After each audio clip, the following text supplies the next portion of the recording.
Hello, it's Kevin here from Mac Junction. In this screencast I'm going to show you the application that I in fact downloaded during the last screencast. That was when I was using the iShowU screen capture software.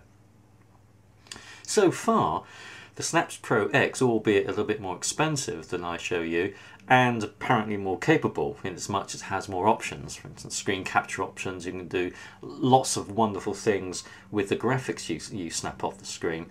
It's not as friendly, as far as I'm concerned, to use. It's hardly everything in one place, unfortunately, and windows pop up all over the place. And I haven't found it quite so user-friendly. Even though at the beginning you get a guy shout to you saying action, and then you get that's a wrap and cut and all the rest of it when you're saving files and completing.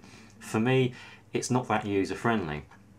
The proof of the pudding's in the eating, how smooth it is, how well it glides. But so far, it's not impressing me. But let's put it through its paces and see perhaps if it can start to change my mind on how I feel about it.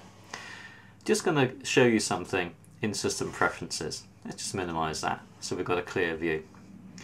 Now, if for any reason you're finding that your Mac is talking to you and won't stop talking to you or announcing the time, that's possibly because you've got the voice speech switched on.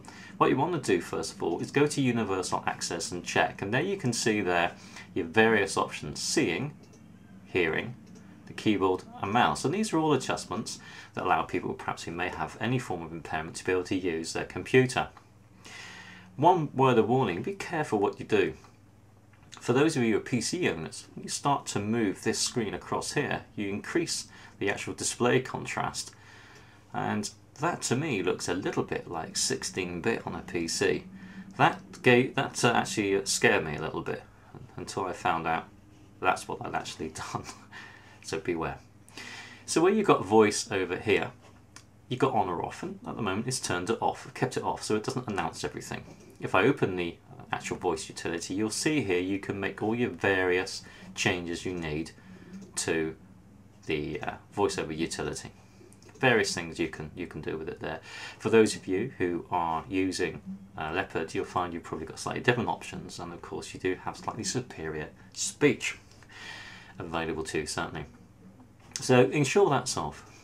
Also, if you go to speech, you'll find this will take you into this as well, and it does the same thing where you can actually change your voice. As long as this is off, then you shouldn't be experiencing any announcements.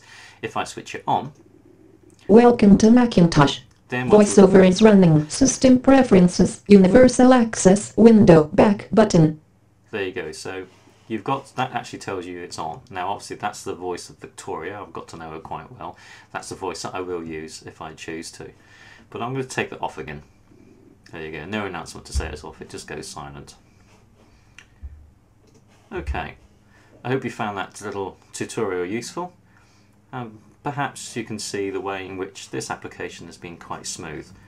Now, to deactivate it, what I'm going to be doing is going up to SnapzProX and clicking that, and that will then shut off around about now. Thank you for subscribing. I'll meet you next time at that place called Mac Junction. Take care now. Bye bye.